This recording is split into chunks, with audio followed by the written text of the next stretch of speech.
kabataan ngayon, hindi lang pang-aral, pang-racket na rin.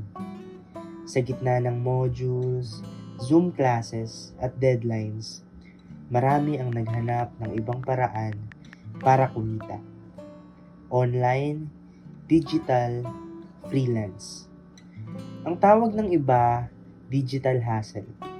Ang tanong ng marami, kaya ba pagsabayin ang pag-aaral at pagkakakitaan? Ang sagot, nasa kwento nila. My name is Marl Almuerte. I study at PUP.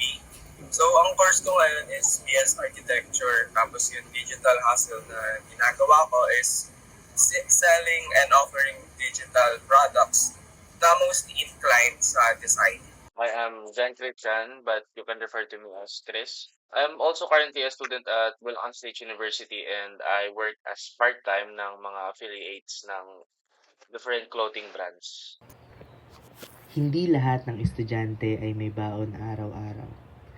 Pero karamihan may cellphone at signal. At doon nagsisimula ang digital hustle. Sa simpleng tanong, paano ko to mapapakinabangan? Dumating yung sa point na yun is when yung sunod-sunod na talaga yung gastusin sa personal life ko and dagdag na rin yung sa course ko which can stack up to the point na nakakahiya na rin kasi mag-ask ng pera, like big amounts ng pera sa mga magulang mo every time. So ayun, naisipan ko na lang mag-digital hustle na lang since I have a time naman, I have a talent din naman, so might as well offer my services to others to make up some money with it. Siguro, naglalak lang talaga ako sa sarili ko na gusto ko may sarili akong source of income.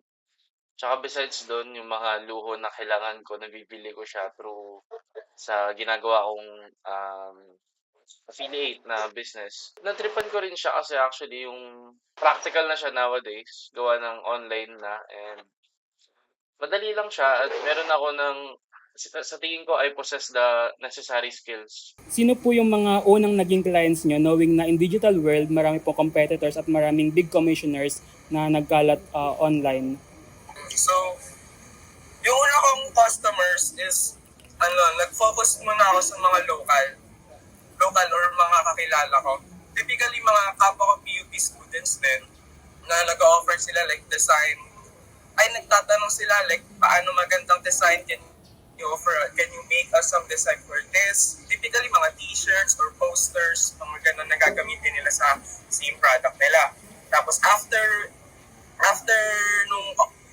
nung services ko na yon, nung mga kakilala ko or mga kapwa PUP students ko na din, nag-build up lang yun, tapos like nag-spread lang na through word of mouth, yung offers or services na binibigay ko hanggang sa dumami na yung mga lumalapit sa akin.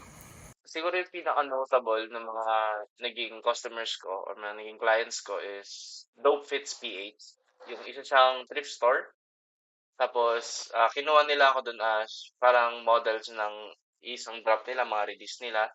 Ang isa pa is, ang isang notable pa na business para sa akin is yung Afterlife Visions.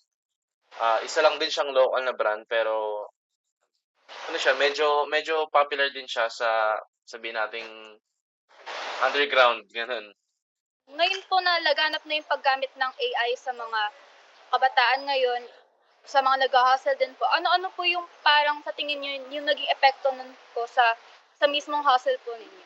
Ang napakalaking effect talaga ng AI ngayon, lalo na sa field ko ngayon in terms of designing. Kasi lalo na ngayon, laganap na yung mga gawa sa mga AI na artworks, ginagamit na nga kahit ng mga establishment like SM, yung mga AI artworks eh.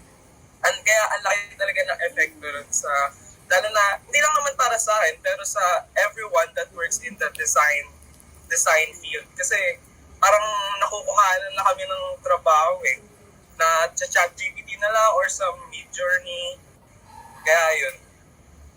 It's quite irrelevant kasi actually sa tingin ko yung pag-a-advertise ng mga certain na product is nagre-require talaga ng sabihin natin ng tao na more on may mga social na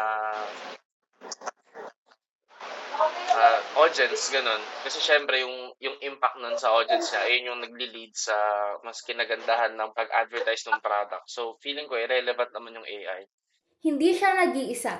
Ayon sa isang pag-aaral noong 2023, mataas pa rin ang demand sa freelancing.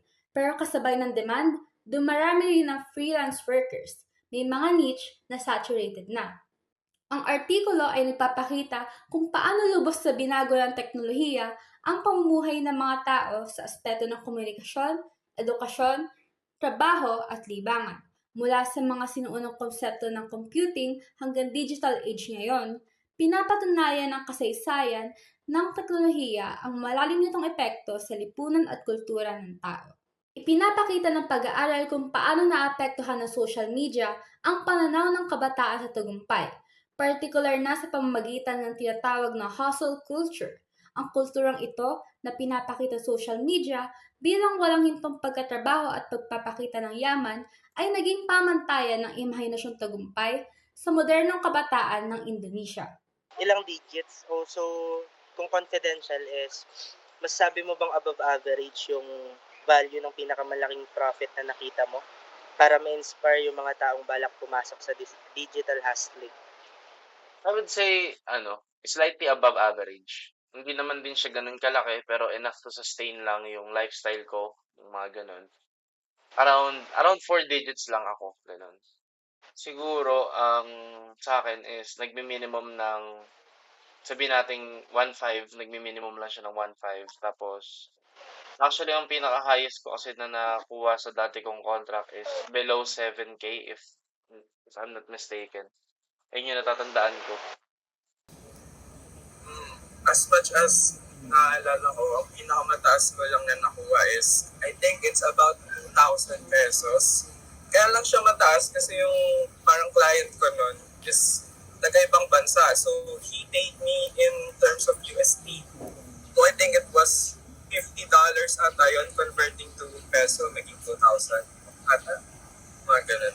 May experience na po ba kayo sa mga pasaway na clients? Or even na scam na po ba kayo dati po? Yung dapat pong gawin para maiwasan yung mga ganong klase ng client po? At paano po sila ma-manage? So in terms of sa clients naman, you gotta be firm sa kung anong gusto nilang type of design. Kasi marami rin talagang mga tao, like, kunwari, mag-offer ka na ng design, tapos yung pala, ay, ayoko niyan, di ganyan, di yan yung gusto ko. So, bigla na lang magbabago yung design na gusto nila. Time-consuming yan para sa'yo, pati wasted effort na din. So, in terms naman of scam, na-experience kong scam is when yung nag-offer na ako, nag-send na ako ng parang design na i-offer ko, tapos yung biglang plinak na lang ako or hindi na binigay yung parang amount na hinihingi ko. Tapos nagulat na lang ako, ginamit na pala yung in-offer kong design na pinaayos na lang sa ibang tao.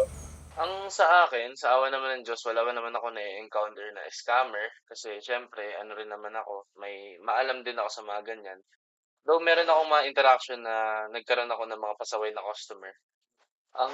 Masyado kasi silang demanding sa mga gusto nila sa time. Tapos, actually, medyo mababa yung ino-offer nila sa akin na price nun. So, I really had to turn down their offer na lang. So, para ma-avoid na lang din yung more na gulo, is in-avoid ko na lang sila. Iniwas ko na lang yung contract na yan. Ano po yung mga opinion niyo po sa mga students po na tinatamad po gumawa sa ACADS po ngayon, tapos po nagpapa-commission na lang? As a student po, di po ba kayo disappointed sa mga kabataan po ngayon? It's not that much disappointed, pero siguro ang point of view ko lang dyan is they gotta balance it out. Kasi sa term na yon, dumadami na rin yung mga hustlers, pati mga nagpapa-commission. Tapos pag dumadami na din yung mga competitors mo. So, kailangan as a student, you gotta have something to fall back on. Kasi hindi naman palagi gumagana yung commission mo. Hindi naman palagi gagana yung commission mo, hindi ka palagi magkakaganon ng pera. So at least, pag hindi gumana yung side hustle mo or yung mga commission mo, you still have your degree to fall back on. Para may pera ka pa din. Actually, in terms of practicality naman, okay lang naman siguro na unahin yon kasi syempre, at the end of the day, mas kakailanganin mo naman ng pera talaga to study, sabihin natin in general.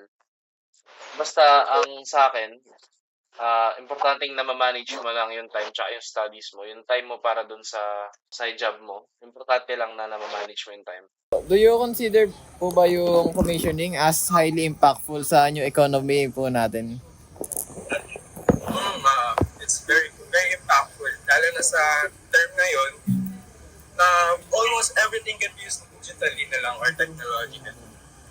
Actually, oo. Kasi, ayun nga, nowadays, mas mainstream na yung mga social media na business, yung mga online na business. Kasi, syempre, mas ano yung impact niya na nowadays dahil gawa ng mas accessible na siya, tapos mas public, ganun.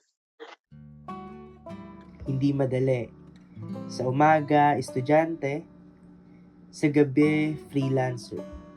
May clients, may prof, may drafts, may deadlines. Pero para sa iba, worth it.